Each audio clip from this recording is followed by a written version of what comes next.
Continuando nosso devocionário em Tessalonicenses, ainda no capítulo 2, no verso 14, Paulo diz assim à igreja de Tessalônica: E então, irmãos, vocês foram perseguidos pelos seus próprios compatriotas, tornando-se assim imitadores das igrejas de Deus em Cristo Jesus na Judéia, que também sofreram nas mãos do seu próprio povo, os judeus.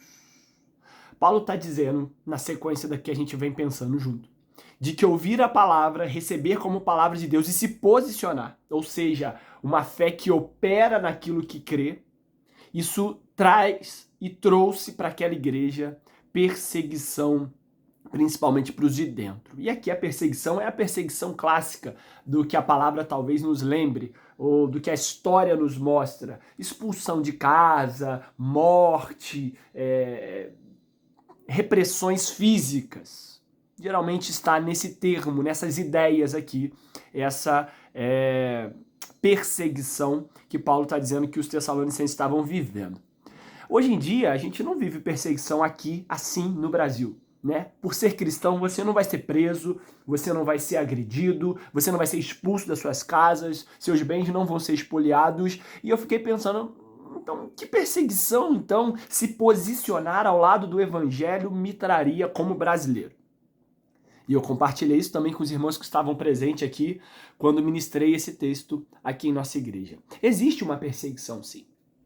Não física, mas uma perseguição cultural, uma perseguição moral. Por exemplo, se você hoje for às suas redes sociais, ou se você estiver em determinados círculos de amigos ou de convívio, numa palestra, e você defender os valores do que a palavra fala, por exemplo, sobre casamento, sobre relacionamento, sobre sexualidade, se você chegar em determinados ciclos e defender de que só existe uma verdade, e de que a verdade é absoluta, e de que a verdade é Cristo Jesus, está na palavra de Deus, bem, provavelmente você vai sofrer uma perseguição, seja ela de insultos, seja ela de exclusões. Existe sim uma perseguição nos dias de hoje aqui para nós brasileiros. E essa perseguição, ela é moral, ela é cultural, ela é de princípios e de valores.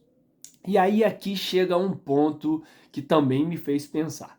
Eu tenho sofrido essa perseguição?